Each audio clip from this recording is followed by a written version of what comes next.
एक शहजादी जब हुजूर ने हिजरत की है, मक्का शरीफ में रह गई है। आओ पीरो निकल के आओ, बताओ मेरे नबी ने तो पत्थर बांधे थे, तुम पेट से पत्थर कब बांधोगे? उनकी बेटियों ने तमाचे खाए हैं, तुम्हारी बेटियां कब तमाचे खाएंगी? शर्म आनी चाहिए। जब लंगरों की बात आती है तो सबसे बड़े पेट तुम्हारे होते हैं। जब उम्मत लुटती है तो कहते हो मसलहत से काम करो। अबे कौन सी मसलहत? कहा की मसलहत? उसूल ये है कि जान देती हुई उसी की तो थी, हक तो ये है कि हक अदा। नारे तकबीर, नारे रिसालत, जश्न गौसुल वरा, मसलके आला हजरत, पैगामे आला हजरत, पैगामे ताजुश शरिया, मुफ्ती हम्माद रज़ा साहिब क़िबला।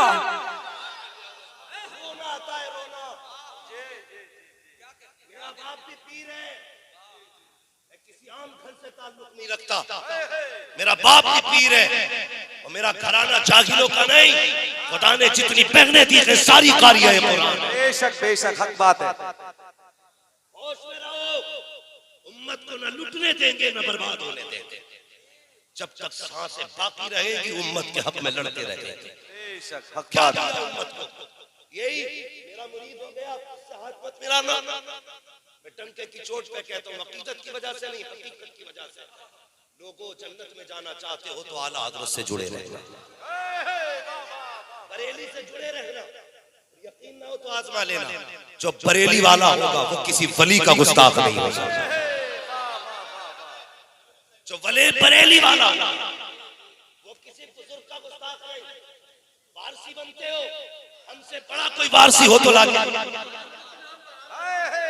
माशाअल्लाह भाई, देखो भरे समंदर सूखते नहीं, देने वाले कभी चूकते नहीं। भाई उठा का आला हज़रत के नाम पे 500 रुपए, तुम उनके नाम पे खाली हाथ उठा के कह दो सुभान अल्लाह। कोई वारसी भाई का लाल हो तो निकल गया, हमसे बड़ा वारसी हो तो दिखाए।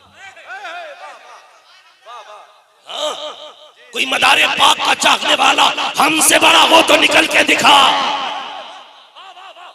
झूठ बोलते हो तुम, ना वारसी हो ना मदारे पाक के चाहने वाले, तुम तो लुटेरे हो लुटेरे। कल भी बुजुर्गों की इज्जत में पहरे बरेली वालों ने दिए थे, आज भी अजमतों पे पहरे बरेली वाले ने। नारे तकबीर, नारे रिसालत, नारे गौसिया, मसलके आला हजरत, फैजाने आला हजरत, बस्ती बस्ती करिया करिया। सुभान अल्लाह, सुभान अल्लाह। लूटली उम्मत जालिमों ने, पीर नहीं है, लुटेरे हैं कुछ। इल्ला माशाअल्लाह, अगर सब खराब हो जाए तो दुनिया ही खराब हो जाती। हाँ, बुरा न मानना चचा मियां, बातें कड़वी है लेकिन सच्ची है। आया ना मुरीद होने, पूछता क्या काम चल रहा है भाई? पीर पूछ रहे क्या करते हो? कि कुछ नहीं हजरत, मैं थोड़ी सी बिल्डिंग का काम है मेरा, सिस्टम है, थोड़ा बता दिया। अच्छा माशाल्लाह, गाड़ी कौन सी? तो कुछ नहीं हजरत, बस अभी गाड़ी निकाली है मैंने, पराडो शराडो बता दिया, ओडी। अच्छा माशाल्लाह माशाल्लाह, लाओ नाश्ता। पराडो वाला तो नाश्ता, वो गरीब जाके देखे कौन आया है? हजरत कोई गरीब है, फटे कपड़े, बैठाओ बाहर, कहना आधे घंटे में मिलेंगे। क्यों? गरीब उम्मती नहीं है हुजूर का, पराठो पजारो वाला हुजूर का उम्मती है। किसी गरीब को आधा घंटे बैठा के इंतजार कराते हो? अमीर आ जाए तो नाश्ता लेके खुद चले जाते हो? इसे पीरा मुरीदी कहते हैं। अगर पीर ही देखना है तो आके देख बगदाद वाले, अगर पीर ही देखना है तो देख बगदाद वाले को। कसम खुदा की चौखट पे कोई आया तो ये नहीं देखा इसकी औकात क्या है, बस ये देखता थे रिश्ते किससे जुड़े हुए इसके। हाँ, आज तोला जाता है, जितना पैसे वाला उतना अच्छा मुरीद। अल्लाह माफ करे पीर साहब से, मेरी आंखों की बात हो गई। एक गरीब था बेचारा, कहने लगा जी आप पिछले जलसे में आए थे ना, तो मैंने कहा था मेरे घर चलो। आपने कहा था टाइम नहीं, कभी आएंगे तो चलेंगे, और फिर आप सुबह तक यहीं रहे थे, मेरे घर नहीं गए थे। आज चलिए ना, तो धक्का दिया पीर ने, वो कहा था, बोले झूठ बोलता है, मैंने पिछली बार कब कहा था तेरे घर जाने को? वो रो दिया। उसने कहा हुजूर मैं गरीब जरूर हूँ, गलीज नहीं, मैं झूठ नहीं कहता हूँ, आपने वादा किया था लेकिन नहीं गए।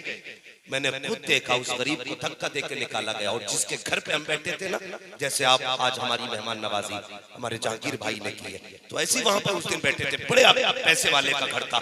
तो जब पीर साहब बैठे ना, कहने लगे तुम्हारा बड़ा बेटा कहाँ है, फला बेटा कहाँ है, बैठ प्लेट में बैठ के खा, अमीरों को अपनी प्लेटों में खिलाते हो, गरीबों के यहाँ पानी पीने का वक्त नहीं है। ये इस्लाम नहीं है, चल तुझे इस्लाम दिखाऊं। मेरे हुजूर मस्जिद नबवी में है, एक दीवानी औरत आ गई, इशारा करके हुजूर को बुलाया। हिंदुस्तान की गर्मी न थी, अरब की गर्मी थी, जहां से लोग छांव में बच बच के चला करते थे, दीवारों का सहारा लेके चलते थे। खातून ने इशारा किया, मेरे हुजूर उठ के आ गए। ऐसी तपती हुई धूप में आका खातून से बातें करते रहे। जब बहुत देर बात करते करते हो गई, औरत अपनी मर्जी से गई। सहाबा कहते हैं या रसूल अल्लाह, ये तो वो पागल औरत है जिसे कोई अपनी मुंह नहीं लगाता है। या रसूल अल्लाह, आपने इतनी जिम्मेदारियों के बावजूद इस पागल को इतना वक्त क्यों दे दिया? मेरे हुजूर ने मुस्कुरा के चेहरा देखा और तारीख साथ जुमला कहा था, जिसे जमाना मुंह नहीं लगाता, क्या उसे मैं भी मुंह ना लगाया करूं? जिसे कोई सीने से नहीं लगाता, उसे मैं सीने से लगाता हूं।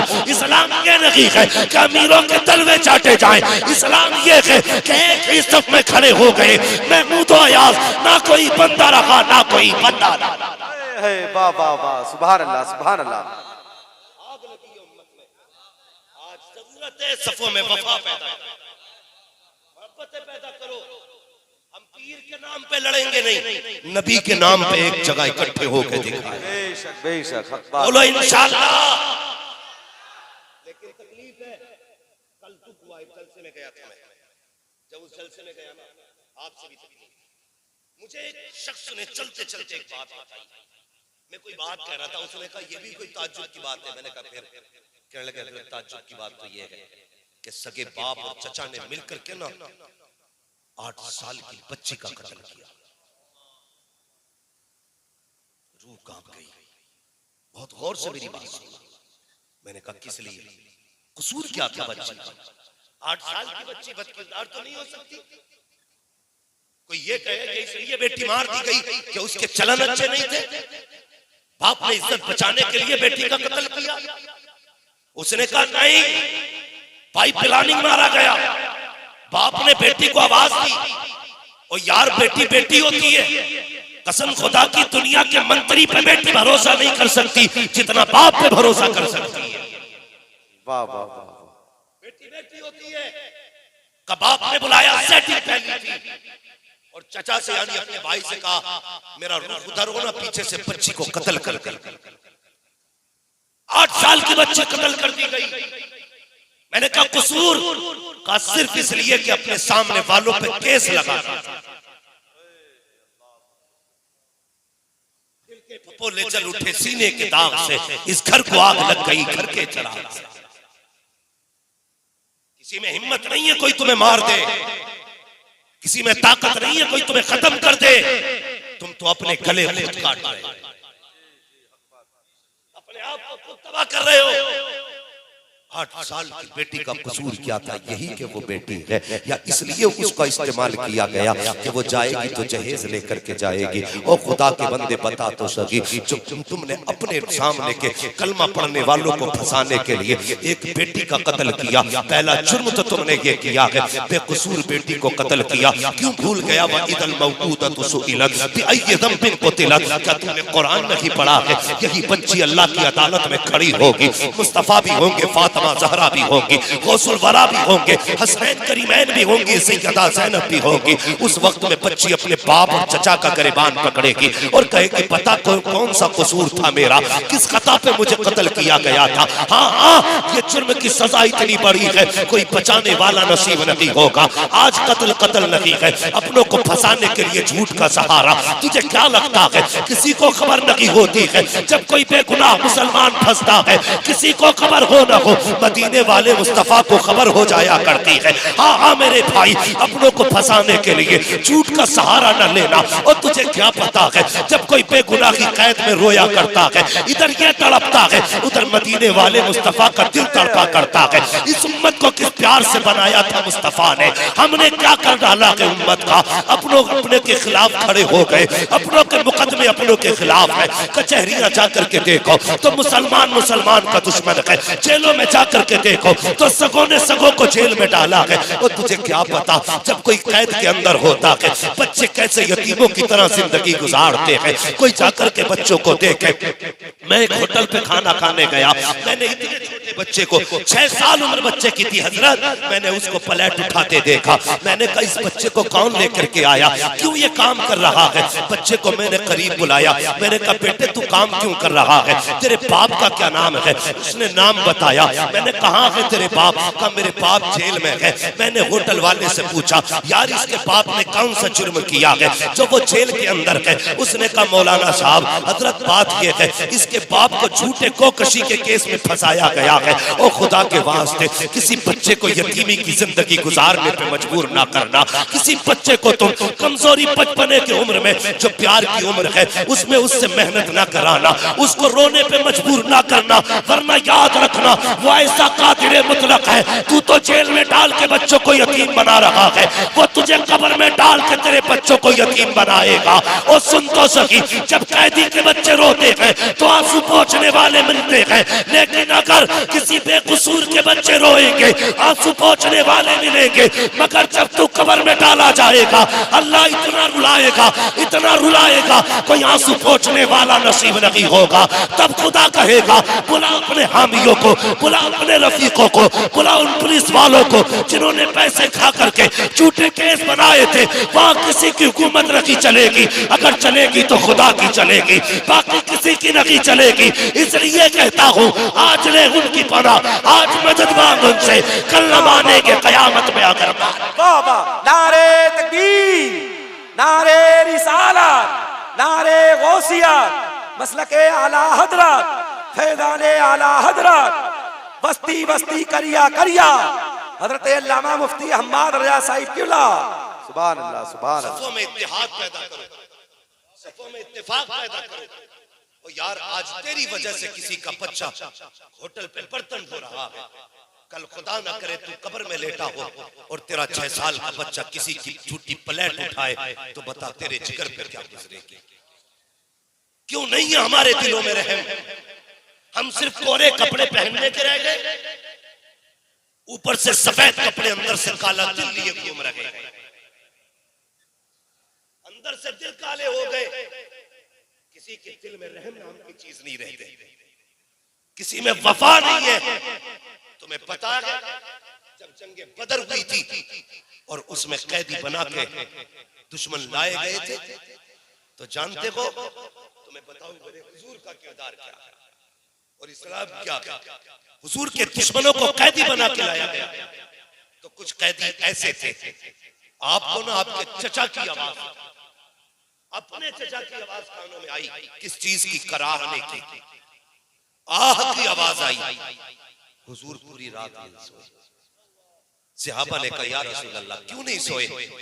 कहने लगे मेरे चचा के हाथ की रस्सी इतनी टाइट थी कि मेरे चचा रात भर रोते रहे, उनके रोने की वजह से मोहम्मद को भी नींद नहीं आई। सहाबा की चीखें निकल गई, या रसूल अल्लाह आपके चचा है तो रस्सी ढीली कर दे। मेरे नबी ने कहा सिर्फ मेरे ही चचा कैदी नहीं है, और भी तो लोग कैदी होकर के आए हैं। अगर रस्सी ढीली होगी तो सिर्फ चचा की नहीं सारे कैदियों की रस्सी ढीली। हाय बाबा सुभान अल्लाह।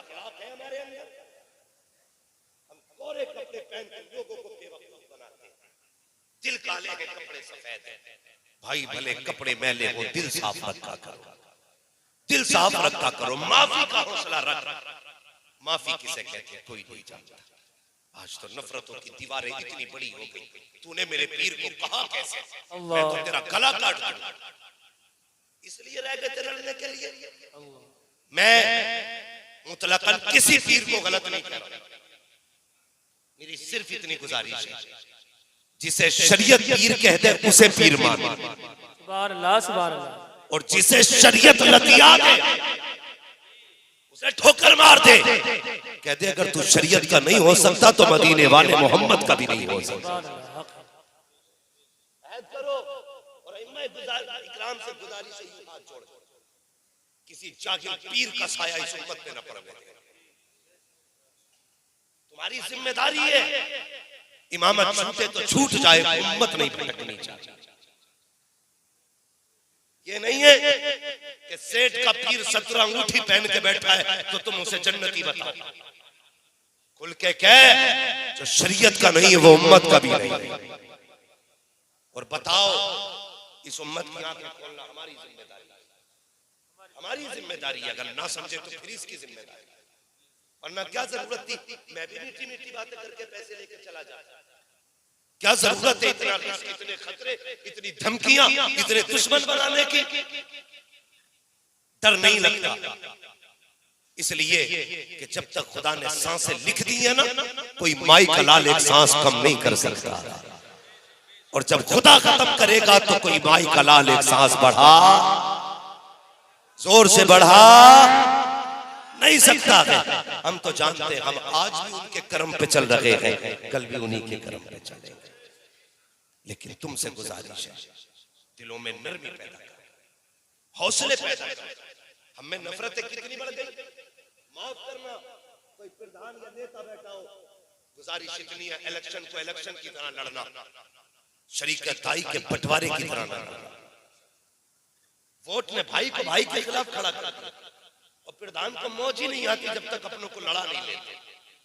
सबकी बात नहीं करता, कुछ इतने अच्छे भी प्रधान है, अल्लाह भला करे उनका, जिनके जरिए गरीबों के घरों के चूल्हे चल रहे हैं।